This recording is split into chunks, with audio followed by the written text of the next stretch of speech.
നിങ്ങൾ ഒന്ന് ചിന്തിക്കണം. ഒരുമാതിരി പോക്കുകൾ പറയരുത്. എനിക്കിത് തീരെ പിടിക്കുന്നില്ല. നീ വെച്ചിട്ട് പോ. നിന്റെ മറ്റേ പരിപാടികൾ എന്താ പിന്നെ.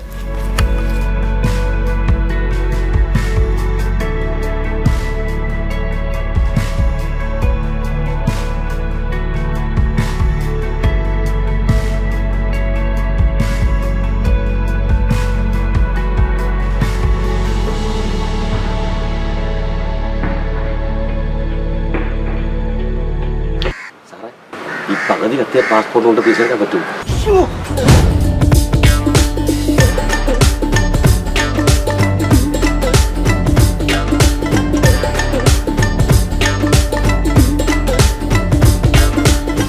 നമസ്കാരം. ഒരു ഓട്ടോയ്ക്കകത്താണ്. കലവോ മണിച്ചേട്ടനൊക്കെ ഇതേപോലെ 53 ജന്മദിനമൊക്കെ ഇപ്പോൾ ആഘോഷിക്കാൻ പോവുകയാണ്. അങ്ങനെയുള്ള ഒരു കലാകാരൻ്റെ ഒപ്പമാണ് ഞാൻ. അദ്ദേഹമാണ് ഈ ഓട്ടോ ഓടിക്കുന്നത്. ഷിബുചേട്ടനാണ്. ഷിബുചേട്ടാ, എങ്ങോട്ടാ പോണേ? അല്ല, ഇതിപ്പോൾ സവാരിയാണല്ലേ, നമ്മളെ ജീവിതമാണല്ലോ ഈ ഓട്ടോ. ഈ പറയുന്ന കലാപ്രവർത്തനം നിങ്ങൾ നല്ലൊരു കലാകാരൻ പറഞ്ഞത് എന്ന് ഞാൻ പറയുന്നില്ല. എന്നാലും ഞാൻ ഒരു 10-20 വർഷം കൊണ്ട് ഈ കലാഫീൽഡ് തന്നെയാണ്. ഇപ്പോഴും ഞാൻ വർക്ക് ചെയ്യുന്നുണ്ട്. ഇപ്പോൾ ഞാൻ വർക്ക് ചെയ്യുന്നത് കലാസാഗര, ട്രിവാൻഡ്രം കലാസാഗരയിലാണ് ഇപ്പോൾ വർക്ക് ചെയ്യുന്നത്. വർഷങ്ങൾ പോയതൊന്നും ഞാൻ അറിയുന്നില്ല. ഇടയ്ക്കൊക്കെ എപ്പോഴും ഞാൻ ജീവിത പ്രാരാബ്ദം കൊണ്ട് ഞാൻ ഗൾഫിലേക്ക് പോകേണ്ടി വന്നു. തിരിച്ചു വരുമ്പോഴും കലാഫീൽഡിലേക്ക് തന്നെ എന്നെ 2 കൈ നീട്ടി സ്വീകരിച്ചതാണ് നമ്മൾ അനീഷ് ചിറയൻകീഴ്. പുള്ളിയുടെ പുതിയ ഒരു സീരിയൽ ഉണ്ടായിരുന്നു, ലേഡീസ് ഹോസ്റ്റൽ. അതിൽ നല്ലൊരു വേഷം ഞാൻ ചെയ്താണ് വീണ്ടും ഈ നാട്ടിലേക്ക് വന്നിട്ട് എൻ്റെ പുതിയൊരു എൻട്രി. അതിലൂടെ ഇപ്പം എന്നെ ഒരുപാട് പേര് അറിഞ്ഞു. ഞാനൊരു 3 സിനിമ കഴിഞ്ഞു.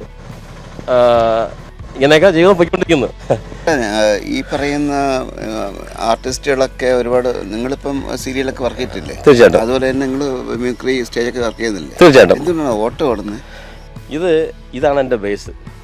കാരണം അറിയാമല്ലോ, ഇപ്പോൾ ഒരു 3 വർഷമൊക്കെ കൊറോണയൊക്കെ വന്നിട്ട് കലാകാരന്മാരൊക്കെ ആകെ തെണ്ടി തിരിഞ്ഞ സമയമുണ്ടായിരുന്നു. ആ സമയത്തൊക്കെ നമുക്ക് ഏതൊരു ആശ്രയം ഇതായിരുന്നു.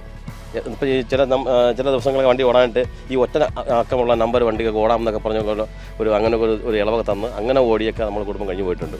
പക്ഷേ എന്തോ നമ്മളെയൊക്കെ തലവരൊക്കെ അങ്ങനെ ആയതുകൊണ്ടാവണം നമ്മളിപ്പോഴും ഇങ്ങനെയൊക്കെയാണ്. സത്യത്തിൽ ഞാൻ ഇപ്പോഴും കലയെ ഒരുപാട് സ്നേഹിക്കുന്നുണ്ട്. ഞാൻ കേരളത്തിൽ ഇപ്പം അത്യാവശ്യം കളിക്കാത്ത സമയമാണ്. എൻ്റെ കൂടെ കളിക്കാത്ത ആർട്ടിസ്റ്റ് കുറവാണ്. ഇപ്പം തന്നെ എൻ്റെ മകളെ കല്യാണത്തിന് തീർച്ചയായിട്ടും നോബി,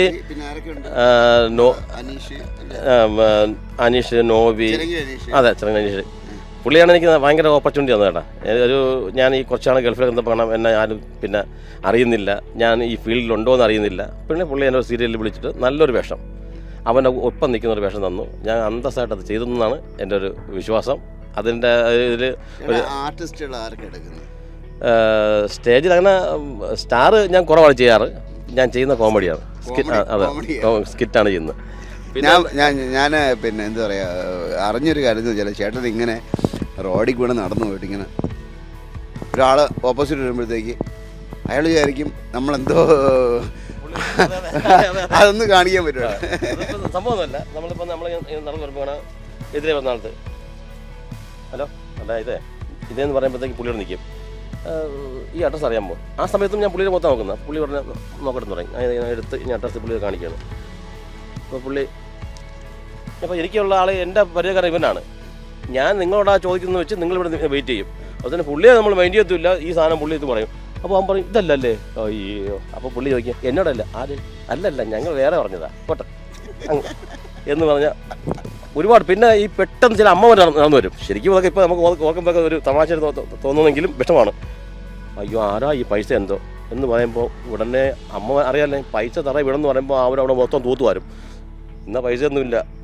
ഇത് പറഞ്ഞ് ഞാനങ്ങ് പോവും. ഇവരിവിടെ നിന്ന് മൊത്തം വട്ടം കറങ്ങി അവിടെ തിരിഞ്ഞ്. ഇത് സ്കിറ്റിന് വേണ്ടിയിട്ടൊന്നുമല്ല ചേട്ടൻ, എന്താ പറയാ, ചുമ്മാ കാണിക്കുന്ന കുറെ കാര്യങ്ങളാണ്. അതെ, ഞാൻ അറിഞ്ഞത്. അതെ അതെ, ഞാൻ അന്വേഷിച്ചപ്പോഴത്തേക്ക് അറിഞ്ഞ കാര്യങ്ങൾ ചേട്ടൻ അങ്ങനെ കുറെ തമാശകളായി കാണിക്കാറുണ്ട്. ഉണ്ട്. കാരണം അത് നമ്മളെ ബേസിക്കലി നിങ്ങളുടെ ഉള്ളിലൊരു കലാകാരനുണ്ട്, ഒരു ക്യാരക്ടറുണ്ട്. നിങ്ങളൊന്നും എന്താ പറയാ ആരും ഉപയോഗിച്ചിട്ടില്ല. അതെ, തീർച്ചയായിട്ടും അത് വാസ്തവമാണ്. ഉപയോഗിച്ചിട്ടുള്ളത് മാത്രം അനീഷ് തന്നെ. പുള്ളി ചെയ്യുമ്പോൾ ആ ഡയറക്ടർ എന്ന് പറഞ്ഞിട്ടുണ്ട്, ഈ ലേഡീസ് ഹോസ്റ്റൽ ചെയ്ത ഡയറക്ടർ എന്ന് പറഞ്ഞിട്ട് മനോജ് ശ്രീലകം. പുള്ളി പറഞ്ഞു, അണ്ണാ നിങ്ങൾ ഇവിടെ അല്ല, നിങ്ങൾ സിനിമയിൽ വരും. അദ്ദേഹത്തിന് നാവ് പൊന്നായിരിക്കട്ടെ. ഒരു 3 പടത്തിലെങ്കിലും അഭിനയിക്കാനുള്ള ചാൻസ് എനിക്ക് കിട്ടി. ഇപ്പോൾ പുതിയതായിട്ട് ഇറങ്ങാൻ പോകുന്നത് അപ്പോസ്തലന്മാരുടെ പ്രവൃത്തികൾ, അതാണിപ്പം അഭിനയിച്ചു ഇറങ്ങാനിരിക്കുന്നു. അല്ല, എനിക്ക് വേറെ നല്ല ചേർത്ത് നിർത്താൻ വേണ്ടി തോന്നുന്നു ചില മീൻസ് ഇങ്ങനെയുള്ള കലാകാരന്മാർ ഒരാളായിരിക്കില്ല, ഒരുപാട് പേരുണ്ടായിരിക്കും. പക്ഷേ അദ്ദേഹത്തിനെ ഞാൻ ഓട്ട വെച്ചാൽ കണ്ടത്, അവിടെ നിന്നാണ് പരിചയപ്പെട്ടത്. ചേട്ടാ, പക്ഷേ ചേട്ടാ ഈ പറയും പോലെ നിങ്ങൾക്ക് ഈ സ്റ്റേജിലൊക്കെ പ്രശ്നം ചെയ്യുമ്പോഴത്തേക്ക് ആൾക്കാർക്ക് കൈക്ക് തരാറില്ല ഒരുപാട് പക്ഷേ? തീർച്ചയായിട്ടും തരാറുണ്ട്. എന്നിട്ട് പോലും നിങ്ങൾ ഓട്ടയൊക്കെ ഓടിക്കുമ്പോഴത്തേക്ക് ഈ ആരാധകരൊക്കെ വരാറില്ലേ? അത് ഇപ്പോഴത്തെ ആ ചോദ്യം എനിക്ക് അത് ഞാൻ പറയാം. കൃത്യമായിട്ട് ഈ ഓട്ടം ഓടിക്കുമ്പോൾ പലരും ചോദിച്ചിട്ടുണ്ട്, ഏടാ നിങ്ങൾക്ക് ഇത് മതിയാകാറായില്ലേ, നിങ്ങളിപ്പോൾ സിനിമയിൽ അഭിനയിച്ചു, നിങ്ങളിപ്പോൾ സീരിയലിൽ അഭിനയിച്ചു, ഇത് കളയത്തെന്നറിയാമോ?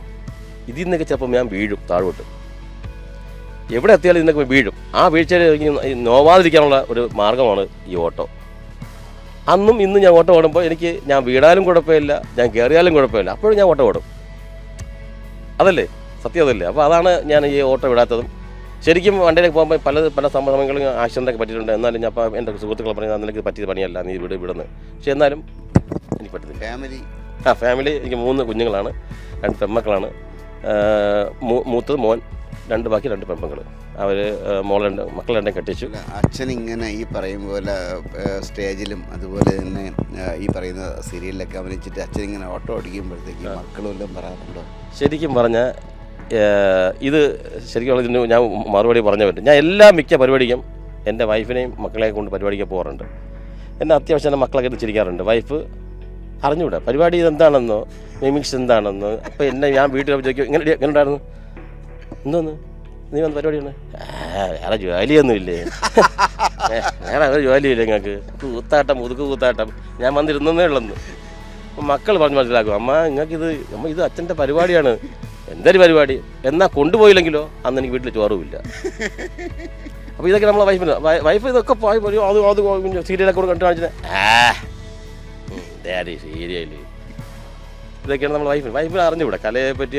പിന്നെ നമുക്കൊന്നും പറയാൻ പറ്റില്ല. ഇപ്പം തികച്ചും ഒരു 25 വർഷം കഴിഞ്ഞു നമ്മൾ കല്യാണം കഴിഞ്ഞിട്ട്. എൻ്റെ പരിപാടിയൊക്കെ മിക്കത് ഞാൻ കൊണ്ട് കാണിക്കാറുണ്ട്. ഇന്ന് വരയ്ക്കും ഞാൻ നല്ലതെന്ന്, എൻ്റെ പരിപാടി കൊള്ളാമെന്ന് ബാക്കിയെല്ലാവരും പറയും. അവൻ അത് കൊള്ളാകട്ടെ, മുറ്റത്തെ മുലയ്ക്ക് മണമില്ല. ഇതാണ് വൈഫിൻ്റെ ഒരു ഇത്. ചേട്ടാ വളരെ നർമ്മമായിട്ടാണ് അവതരിപ്പിച്ചെങ്കിലും നിങ്ങളെ മുന്നിൽ കുഴപ്പമൊന്നുമില്ലല്ലേ? കുഴപ്പമൊന്നുമില്ല, ഇതുവരെ കുഴപ്പമൊന്നുമില്ല. നന്നായിട്ട് പോകുന്നുണ്ട്, മക്കൾ നന്നായിട്ട് ജീവിക്കുന്നുണ്ട്. മൂത്ത മോൻ ഇപ്പോൾ ദുബൈയിലാണ്, ഈ അടുത്ത കാലത്ത് പോയതേ ഉള്ളൂ.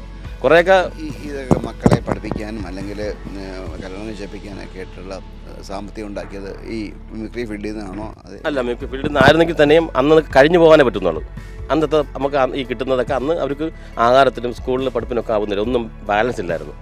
അങ്ങനെ ഇരിക്കുകയാണ് മക്കളൊക്കെ വളർന്നു വരുന്നത്. പെൺമക്കൾ വളർന്നു വരുമ്പോൾ ഭയങ്കര പേടിയാണ്. അങ്ങനെ ഞാൻ കുറച്ച് നാൾ മസ്കറ്റിലേക്ക് യാത്രയായി. അവിടെ ചെന്ന് കുറേ കല വിട്ടില്ല. അവിടെയും ഇവിടെ നാട്ടിൽ നിന്ന് ഏത് ടീം വന്നാലും അവരോടൊക്കെ ചേർന്ന് അവിടെ ഞാൻ ഷോ ചെയ്യാറുണ്ട്. അവിടെ ഒരു സമിതി എനിക്കുണ്ട്, മസ്കറ്റ് മിമിക്രി ക്ലബ്. അങ്ങനെ ക്ലബ്ബുണ്ട്. നല്ല ആർട്ടിസ്റ്റുകൾ, ഇഷ്ടംപോലെ നല്ല ആർട്ടിസ്റ്റുകൾ. ഇപ്പോൾ നമ്മുടെ വിസ്മയ ന്യൂസിൻ്റെ പ്രേക്ഷകർക്ക് വേണ്ടി എന്തെങ്കിലും ഇമിറ്റേറ്റ് ചെയ്യാനുണ്ടോ ആരെങ്കിലും? മിമിക്രി മീൻസ് ഞാൻ പഴയകാല നടന്മാരെ ഞാൻ അറിഞ്ഞത് ചേട്ടൻ ശ്രീനിവാസൻ സാറിൻ്റെ വേഷം എടുക്കാറുണ്ട്, ശബ്ദം ചെയ്യാറില്ല. എന്നാ വേഷം ചെയ്യാൻ ചിലത് എൻ്റെ ഒരു കോസ്റ്റ്യൂം ഒന്നും ഇട്ടിട്ടില്ല. എനിക്ക് ജസ്റ്റ് പവിഴമല്ലി പൂത്തിരഞ്ഞൊരു പാർട്ടിസ്റ്റ് 2 വരി കൂടിയാണ്.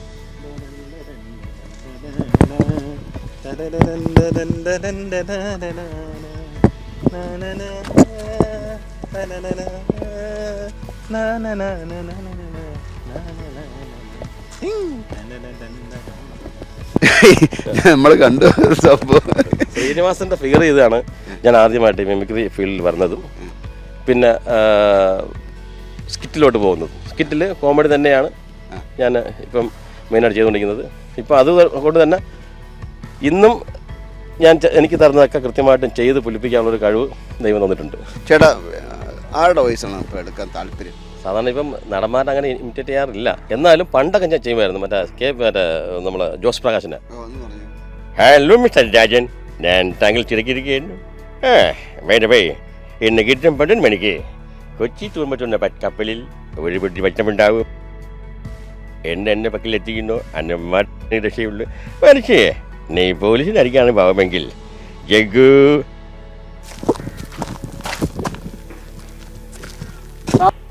ഇത് തന്നെ ഓ അത് തന്നെ ഈ ഒരു അളവിലാണ് നമുക്ക് അന്ന് ഉണ്ടാക്കിയ ഒരു ലൈൻ ഉണ്ടാക്കേണ്ടത് അല്ലേ? ഇത് മതിയല്ലേ? അത് മതിയാ ഇദ്ദേഹം ഇങ്ങനെ ഒരുപാട് നർമ്മ മുഹൂർത്തങ്ങളൊക്കെ ഈ പറയുന്ന മിമിക്രി ആർട്സിൻ്റെ കൂടെയൊക്കെ ചെയ്തിട്ടുണ്ടല്ലോ. ചേട്ടാ ഈ കാര്യങ്ങളൊന്നും എനിക്ക് റോഡിൽ പോകാൻ ചെയ്യാൻ ധൈര്യമില്ല. കാരണം ചില ആൾക്കാർ എങ്ങനെ പ്രതികരിക്കുമെന്ന് അറിയില്ല. തല്ലുവാങ്ങുള്ള ആരോഗ്യമില്ല.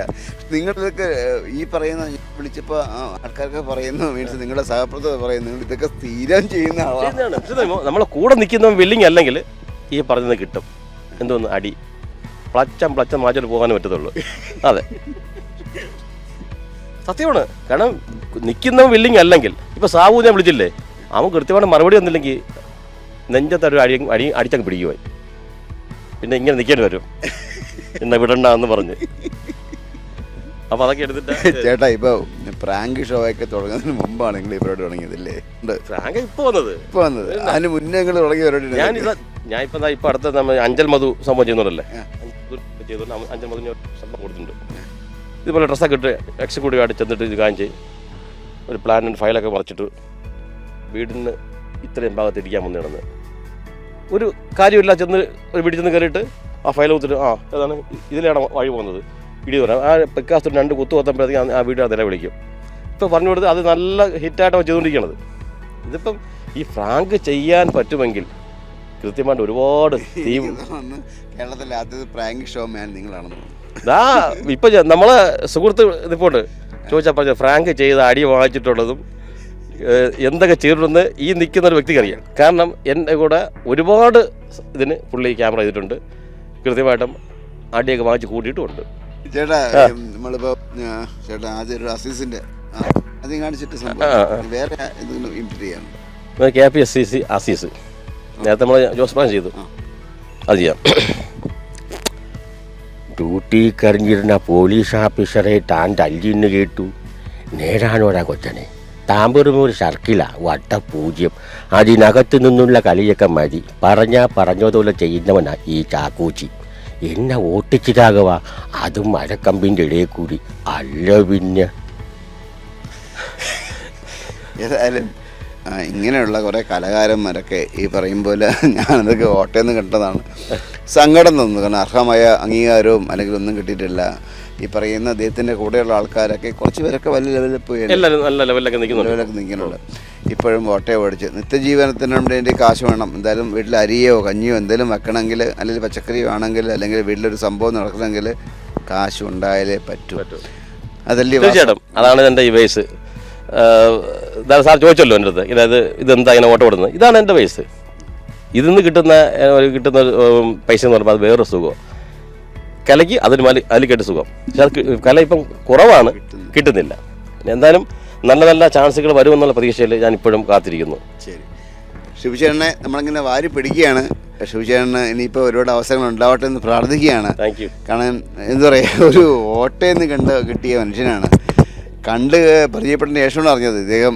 അപ്പോഴത്തേക്കാണ് എൻ്റെ ക്യാമറമാനും പറഞ്ഞത്, ചേട്ടാ ഇത് ഷിബുചേട്ടനാണ്, കലാകാരനാണ്. ഇപ്പോൾ ക്യാമറാമാൻ്റെയും കാര്യങ്ങളൊക്കെ ഷിബുചേട്ടൻ പറഞ്ഞു. ക്യാമറാമാൻ്റെ ഒരു കലാകാരനാണ്. എൻ്റെ ഇവിടെ വർക്ക് ചെയ്തിട്ടുണ്ട് ക്യാമറമാൻ. അപ്പോൾ ഏതായാലും അദ്ദേഹത്തെ ഞങ്ങളുടെ പ്രേക്ഷകരുടെ മുമ്പിലേക്ക് എത്തിക്കുകയാണ്. ആരെങ്കിലുമൊക്കെ അറിയുന്ന ആൾക്കാരൊക്കെ ഉണ്ടെങ്കിൽ. സ്കിറ്റാണ് ഇതിൻ്റെ ഏറ്റവും പ്രധാനപ്പെട്ട വിഷയം. സ്കിറ്റാണ്, കോമഡി ചെയ്യുന്ന ആളാണ്, നല്ല ആർട്ടിസ്റ്റാണ്. തീർച്ചയായിട്ടും. ശരി, അപ്പോൾ ആരെങ്കിലും ഇദ്ദേഹത്തെ കാണുന്നുണ്ടെങ്കിൽ ഒന്ന് അദ്ദേഹത്തിനെ ഒന്ന് കാണുക, അദ്ദേഹത്തെ ഒന്ന് കോൺടാക്ട് ചെയ്യാൻ ശ്രമിക്കുക. അത് മാത്രമല്ല അവസരങ്ങൾ കൊടുക്കുക. വിസ്മയസിന് വേണ്ടി ക്യാമറമാൻ അരുൺ സാഗറിനൊപ്പം ശ്രീത്ത് മാരാർ സൈനിങ് ഓഫ്.